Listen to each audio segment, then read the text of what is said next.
calor humano.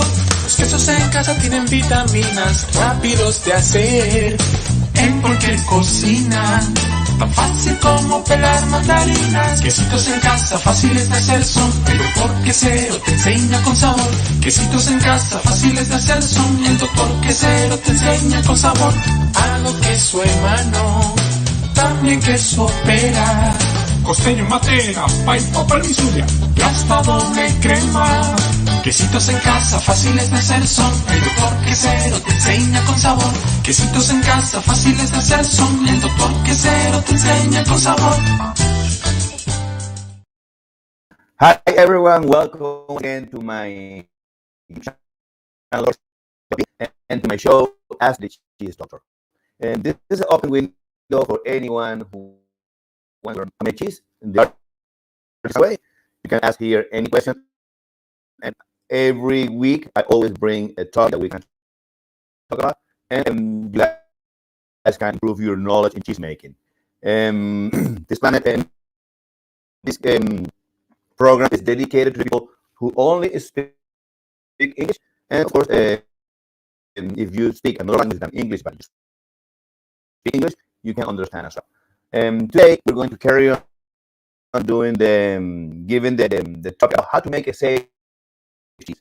When we make cheese, sometimes we don't make it that way. Sometimes we do it in a kitchen, and maybe sometimes the kitchens or our sanitizing protocols are not very severe, very severe enough. So, or very strong. If we're gonna make cheese in our place, we have to have certain consideration that we have to make a safe product. Okay. Today we started. Remember that I told you before that show was going to be reduced to half an hour, and well, the idea is that if we are reducing the show half an hour, we're going to start earlier. So anyone, all of us have things to do. I have today my booster, my job, and in 1 hour. So all of us have things to do. And well, the idea is that this the idea is that we all learn how to make it. Okay. Well, you mostly, because I already know how to make it. Okay. Let's go with the presentation. Today, I'm going to carry on talking about health and safety, but I'm going to make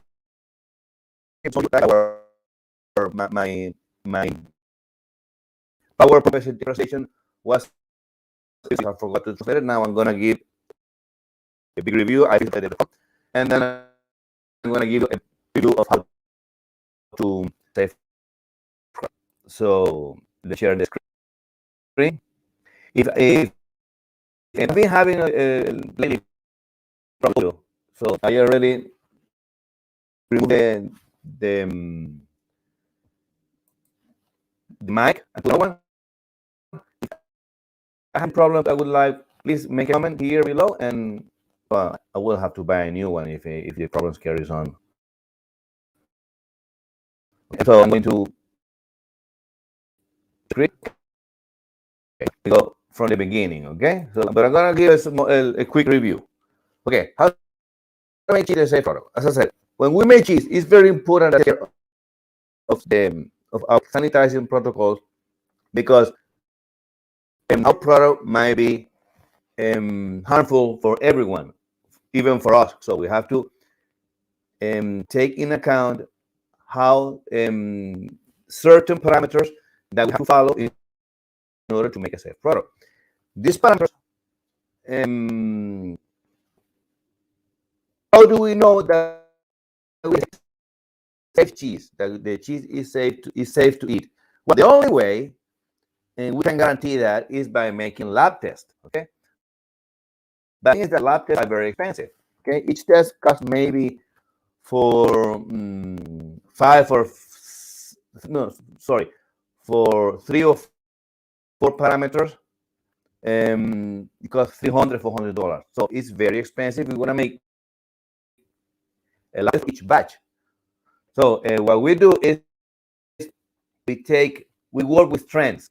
So the current trend is to avoid a potential hazard, okay, or a potential problem. That's the idea, to avoid it. How?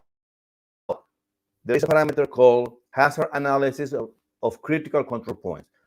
This is a system, a universal system in health, in food safety, which considers all the control points or all the point of control into the process. It applies to any process. If we are making yogurt, there is a process. If we are cooking, there is a process. If we are cutting meat, there is a process. If we are in a restaurant, there is a process. So each industry have their own hazard analysis critical control point. Okay. If we are pasteurizing food juice, for example, we have to implement this HACCP, which is the acronym of Health Analysis or Health Appraisal of Critical Control Points. Okay, so this system is a universal one. Okay, and it applies on any manufacturing process. Okay, how does it work? Very easy. The idea is to identify in any process. I mean, if we are making any type of food, we have to identify all the hazards that are with the process. Okay, we have to identify all the risky points. We have to identify them. Once we have identified them, we have to mitigate them. Okay, how? We establish a control procedure to reduce this harm in order to make a safe product. Okay, we already explained that. And as I said, this system that is universally used to do that is the hazard analysis critical control point. And it refers to 7 aspects. The first aspect is to identify all possible risks associated with the manufacturing. Okay, and it include, since the receival of the or since the collection of the raw materials, the manufacturing process as a whole, steps within the manufacturing process, and my distribution channels. Okay, to put an example, in the collection of the raw material, for example, related to cheese, I might collect my cheese. Sorry, I might collect my milk. So if my milk comes hot, I have to mitigate this hazard. How? To put an example, I have to mitigate my milk. My milk should be no more than 8 degrees, to put an example. Okay? In the manufacturing process, I am working with raw milk. So one of the steps to control the process would be to I have to make always aged cheeses, no fresh cheeses. Because if I'm using raw milk and I'm not pasteurizing, I have to produce raw milk, aged cheeses. Because after 60 days, the aged cheese is safe for consumption. Okay. The third parameter, distribution panels. The distribution should be my truck. I can transport pets and cheese at the same time, or I can, if I'm going to transport a pet, for example, a dog. Before I transport my cheese, I have to sanitize my car, etc., etc., etc. Okay. So the second point is we have to determine the precise point where we believe there is a real risk, there is a potential risk. If we can mitigate this risk, if we can mitigate this risk, we call it control. If we cannot mitigate it and we only can minimize it, there is a critical control point. Okay.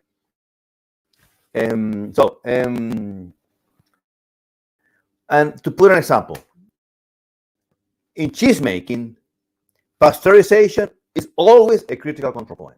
Okay, so in order to make a safe product, we have to pasteurize the milk compulsorily. This is a critical control point, because if we don't pasteurize, for sure our cheese is going to be contaminated with E. coli, for example. A control point is that the definition of control point is that even though we don't use it or we comply partially, our product might be safe. For example, hand wash. If we wash our hands before making cheese, okay, our hands are sanitized. But if we don't wash our hands each time we touch the cheese, okay, that's an issue, but it's not a but our product might be safe as well. So it will mind. Okay? So in cheese making process, when we are making cheese, we have several steps, and we have to establish a risk in each. Sorry about that. And we have to establish a risk in each step. When we make cheese, we have all the steps that I'm naming here: milk reception, and when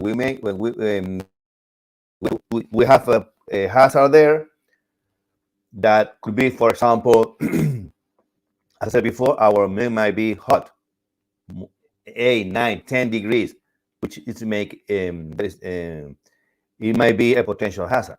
Another thing, talking about health and safety and not food safety, in our resection duct, slippery, okay, or wet, and when we receive all the buckets with all the boxes with the milk, if we are using pasteurized milk, maybe the floor is slippery and we can slip and have an accident. This is another hazard, and in milk reception, okay. Once we receive the milk, if already pasteurized, we don't have any hazard. But if we receive the milk raw, we have to pasteurize it. So in each process, we have a risk or a hazard that we have to minimize or mitigate. When we say mitigate, is eliminate. Okay. Okay. Now these are the points that I told you. Now we're going to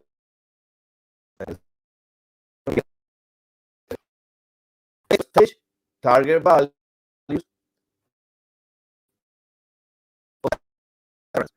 And let me go to the last one. Bandwidth that I have pasteurize the milk. Okay, I can pasteurize in a band of from 63 to 79 to 69.3 degrees. Okay, this is my bandwidth. Depending on the temperature that I'm applying, I have to keep this temperature for a certain period of time. To put an example, if I'm going to pasteurize my milk at 63 degrees Celsius, I have to maintain this temperature for half an hour. Okay, but I can reduce the time if I increase the temperature. So we can manage that. So the idea is keep this bandwidth, but we have to always work in this bandwidth. And it has a tolerance. For example, if I'm going to pass at 60.9, at 69.4, which is the temperature that I use, we have to keep this temperature for 1 minute. And after 1 minute, we have to reduce the temperature dramatically. Okay, and depending on the volume of milk, we have to use water. We have to use gas, because the idea is to lower the temperature as SAP, okay, as soon as possible. So and we have a tolerance. If we do it in half an hour, maybe we can take 5, 6 more minutes. It doesn't matter, because we are within the bandwidth of tolerance. Okay, the same happens with the pH. If we are making, for example, a cheese, fresh cheese. Let's say we're making fresh cheese, or we are making mozzarella, and we have to work in a bandwidth of pH, let's say 5.1 or 5.3. But if my cheese reach 5.2, okay, I'm into the bandwidth, so my cheese is going to be safe. If I'm outside the bandwidth, there is a problem. If I am below the bandwidth, if I am between 5.1 and 5.3, it's my bandwidth. But this day, my cheese became more acid.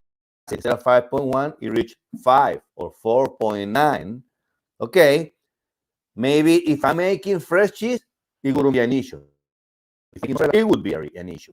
So, because the more acid is my cheese, the more protection it's going to have. But if I'm making mozzarella, too much acidification is against my stretching capacity. We have to be into the bandwidth of 5.1 and 5.3. But my cheese will be safe from the health and safety point of view, which is all right. Okay. Also, the salt content. If my cheese is too salty, salt protect the cheese. Okay. So the idea is, but I have to also be within parameters. Too salty may be safer for the consumer, but it's not very pleasant for the client, for the customer, or for our family. So we have to keep the bandwidth. What I do, for example, is when I make my cheese, I always work in percentage, and I always weigh my salt. In my cheeses, I pretty much most of the time I put 1% salt.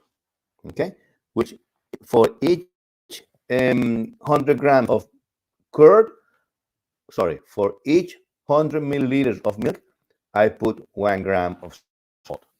Okay? This is how I work. But also, you can change the level of salt. I mean, it's not the Bible. You can change it because you guys are the cheese maker, and you can decide the salt, the percentage of salt to put into your curd. Okay?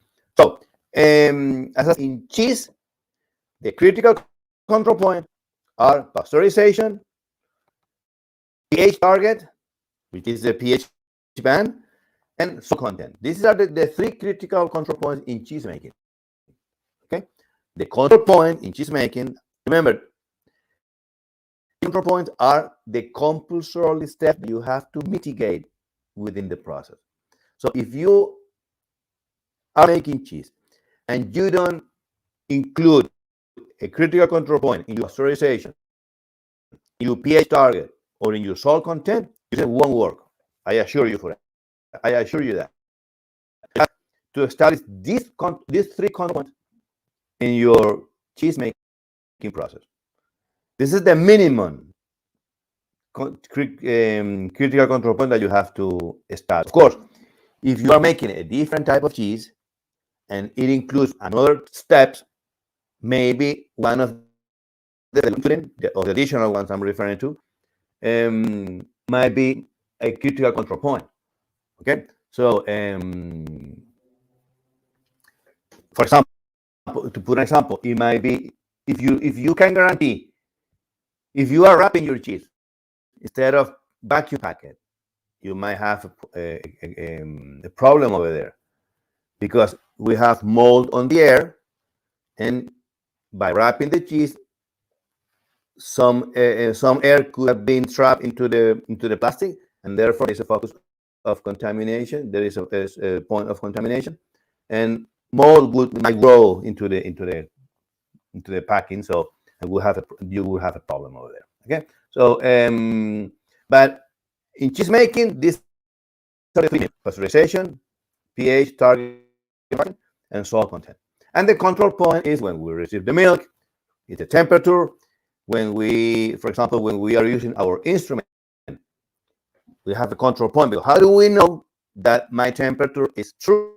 That my temperature is reliable? I have to calibrate my instrument. So instrument calibration is another process. It's a control point that I need to. It's a point that I need to control. In other words, it's a control point, because in this way I can guarantee that the reading of my instrument are reliable. If I don't calibrate my instrument each time that I make cheese, I don't know if the reading is reliable. So I have to, especially when we are using the pH meter. If we are using the thermometer, it's not a biggie because we can work in a band in a very wide range. For example, if we are heating the milk at 30, and we are using milk cultures, and we are heating the milk at 30, but because my thermometer is not very accurate, I got 35. 5 degrees is still within the mesoculture bandwidth of acceptance for the bacteria to live, so it wouldn't be an issue. Okay. The same with the temperature control in the refrigerator. We have to calibrate these thermometers, and we have to measure this temperature when we are storing our milk and our final product. Okay, and also our cellars, our maturation cases. We have to have thermometers inside so we can check the temperature. And it's good to have more than one thermometer because in this way we know that, especially if they are digital, because digital are very accurate, and if they have the same output, we know that it's very hard to that. If one thermometer is wrong, the other one will be a backup. So it will tell you the real temperature. I always have two thermometers in my cheese cave. One digital, which is with the outlet with the outlet control, the turn off and turn on, and the one that I keep inside, so I can monitor my temperature. And if one of the thermometer give me a different reading, I know that I have to calibrate it to get a reliable reading. The same with the hygienic protocols. I have to keep this this bandwidth of control. Okay, COVID. Now that we have COVID, we have to induct our people and establish parameters. Okay, if, for example, if someone have the test, but the results have not been given them, and the person is already vaccinated, okay, we can work with it, we can live with it, and we don't tell them, because if the person is double vaccinated, it wouldn't be a problem. Also, if all the people in my house or all the people on my plant, on my cheese plant, is already double jab or vaccinated, it wouldn't be a problem because pest control the same. So when we are making cheese, we have to establish all these parameters, okay? And we have to keep records of everything. Okay, so this is the third parameter to consider when we are making a food safety system. Establish target values. And the fourth one would be a system that can monitor all my tests and not my tests, all a system that can back up that my system is working. And we have to make lab tests or observation that guarantee that it's safe. In cheese making case, okay, in our case of cheese making, the only way to know, to back up that the system is by doing lab tests. Of course, we're not going to do a lab test for each product. We do it for each batch. So if my batch is, for example, 100 kilos, if I'm talking commercially, 100 kilos, I make one batch for 100 kilos. But depending on the output, or depending on the production of the cheese making process, okay, we can do monthly tests. We don't have to do a test every day. We can, if we are making too much cheese, for example, 100 kilos or 300 kilos daily, okay, we might have one batch daily. But if we are making cheese 10 kilos per day, we can make 1 batch per month.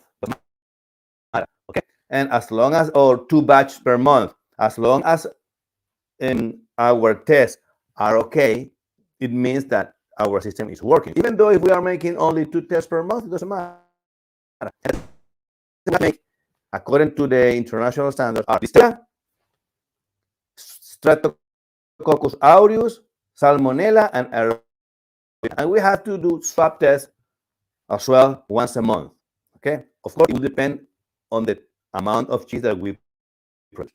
If we are having a very high output, which means that we are producing a lot of cheese, maybe we can make weekly swab tests. But if we are making cheese at home, or we are using our home as our plant to make it, selling cheese but commercially, but we're producing it at home, we can make swab tests once a month. It doesn't matter. Okay. Of course, it will be all these criteria and parameters would have been in accordance with the health and safety, with the food health and safety authorities of each country. Okay, if your country origin said that you have to do weekly swab tests, you have to do weekly swab tests. But in my case, in New Zealand, we can make, and if we are producing cheese from home and as a registered manufacturer, they only request swab tests once a month. Okay, of course, if my swab test fails, it means that my process is not working. So I have to redesign everything. But this is going to be another of the presentation. Okay, so I'm going to leave it for here. I'm going to leave it now for here, for now, and let's go and answer some questions. Okay, as I said, we only have half an hour. And as always, in my cheese making course for beginners, let me put it here so you can have a look. Okay,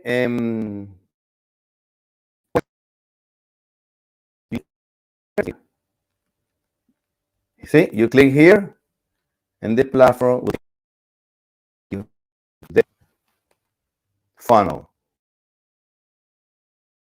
You can have a look. If you really want to learn how to make cheese, and in addition, you will be helping you or one of my coaches to make cheese, any type of cheese. You will be making not only we're gonna more than we're gonna make 18 cheeses in the course. Tutorials, you can make it at your own pace, but you will have all our support, because if you have, we're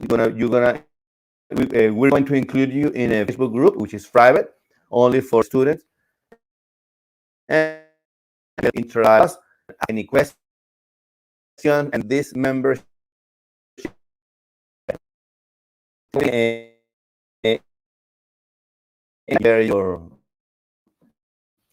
your credentials.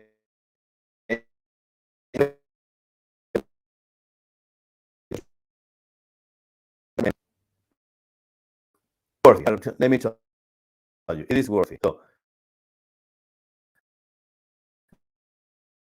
certain models, all the cheese that we're going to make, two as added value, and the course only costs $260. And if you don't have it, doesn't matter, because you can pay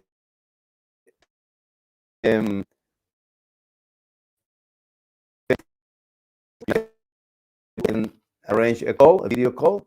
Of course, you have to book it through Calendly, because there is other people that want to do the same. And we arrange a monthly according to your needs. No interest, and within 6 months, doesn't matter. Okay. Well, this is what I wanted to share about the cheese, about the course, and let's answer questions. If I'm gonna answer. How are we with the time? Let me check. 29 minutes. Okay, we have a question. Okay, go and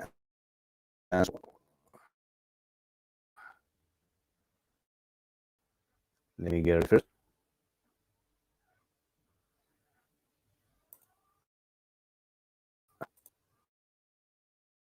Okay, wait. Okie dokie. Let's go here. One question here. I'm gonna put the link. And this link is in Spanish. Okay. It says here. Alejandro asked me. I made cheese with powdered milk. The cheese had low acidity and the curd was very weak. Can you explain what happened? Well, when we are making cheese with powdered milk, it's a different story, but it's not impossible. You can make cheese with powdered milk, but to make mozzarella is a little bit hard. I have made mozzarella with powdered milk only once, and it got dry. Not very good. It wasn't shiny. So and the second time I tried, I made a video, it didn't work. So and I always put my output as I don't. If it didn't work, it didn't work. I have seen videos on YouTube that it worked, but I'm not very comfortable with. I'm not very confident with of these videos. But anyway, if you want to make a fresh cheese with powdered milk, you have to prepare your milk and don't make the cheese right away, because you have to allow time for the protein to hydrate. Once it's hydrated, leave it for a night, 24 hours, or leave it for a night and put it in the fridge at 4 degrees. The next morning, you can start making the cheese as always. Remember to add calcium chloride to get a strong curd. Put 5 milliliters. Put between 5 milliliters and 50 milliliters to the milk. If you put 50 milliliters, which is a lot, it's 10 times the recommended amount of calcium chloride, 30%, your cheese will become bitter. But you can mask this bitterness with salt. This is what I do. Okay. If you put too much calcium chloride, it's not harmful, as far as I know. And your curry will be strong, a bit bitter. But if you don't want to put too much calcium chloride, you can put whatever what the manufacturer's recommendation, which is calcium chloride 30% concentration or 30% solution. Put half a milliliter per liter, which means that if you are using 10 liters of milk, you can put 5 milliliters of calcium chloride. Your curd will become strong, not strong enough. Give it a try. If you notice that your curd is still weak, double the amount, and so on until you get a decent curd. Okay, and in this way your cheese will not become so bitter. If you put 50, it's gonna be all right, but it's gonna be bitter. Your cheese is gonna be bitter. I made this calculation with a chemist. Sorry, I made a calculation with a chemist, and she's a friend of mine, and the calculations are about molarity and all this stuff, and which I don't understand too much. And she came with this number. Okay, we double checked the amount, and it was 50 milliliters per liter. And because when we pasteurize the milk, the cheese, sorry, when we pasteurize the milk, pasteurization degrades 15% of the milk of the calcium content when it's from when it's raw. So, which means that if we are using raw milk and pasteurizing it, we're losing about 15%. This 15% represent 50 grams of calcium chloride at 30% solution. If we add it again to the milk. But this is the good part. The disadvantage is that your curd will become, or your cheese will become, a little bit bitter. Okay, so this is one part. The other part, your curd is weak, and it might disperse a little. Sometimes when we over pasteurize the milk, or if we ultra pasteurize the milk, the protein chains, okay, will denature, and therefore your cheese will become very weak. Your curd will become very weak, or maybe what you might get is ricotta. If you're using pasteurized, ultra pasteurized milk, for sure, what you're gonna get is ricotta. Also, if you are using ultra high temperature pasteurization, which is 170 degrees for 3 seconds, it will denature all the molecules of protein into the milk. This milk is not good for making cheese. This milk is only good for making ricotta. That's it. This is what you're gonna get. You're not gonna get anything else. Okay. Okay. The other one is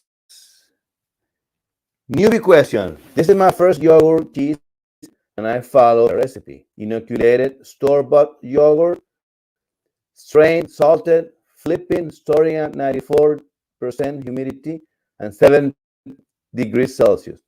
It has formed a blue fungus in the yogurt. It's yogurt cheese. Okay. The fungus growth is thick, and now small white fungus growth is noticeable. I am 1.75 weeks into this. What is the white fungus? Is it bad? Can I just wipe it off? Is it blue fungus? Is the blue fungus too thick? I expected it to be blue, but not at all over the matte formation. What is your advice? Well, it's a very complicated question because if your yogurt cheese is covered with fungus, it means that your sanitation protocols are not very good. And what I would say, what I would suggest, and this white mold might be Penicillin camembert or white mold from the camembert, but I don't know what type of cheeses you make at home. If you have made brie cheese, you might have the spore within in your equipment, and that's the reason of why you are getting white spots. The other reason would be because if your cheese is covered in green, but it's green or green black, that's a problem. You have to dump the cheese. But if your mold is green and it's bright green, it wouldn't be an issue. Just rip it off, peel it, clean it, and try to paint it with salt solution, with vinegar, avoid the mold from forming again, from growing again. So this is what I would do, and give it a try. If after you peeling it, cleaning it, and taking all the molds, just scraping it, taste it to see if because it's yogurt cheese. Try to taste it. If the flavor is rancid, dump it. If it is not rancid and it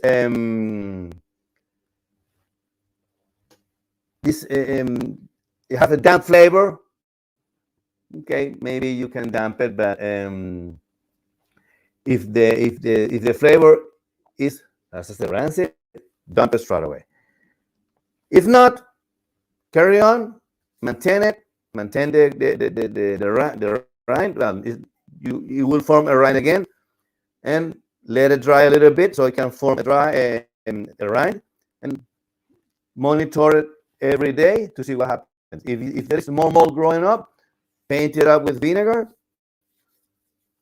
and let it finish if it is not rancid. Okay, this is what I would do. Okay, another question, and we are okay.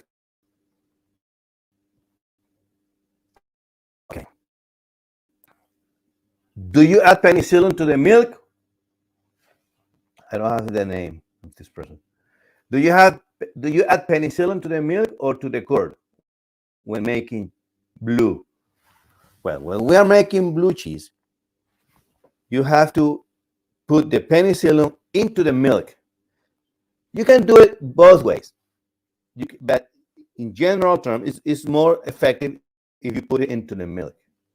Okay, put the mold into the milk and make the cheese normally. Put the bacteria, etc., etc., etc., and make the cheese normal. Once the cheese is made, after a week, you have to pierce the cheese because we have to allow the mold to come inside the cheese.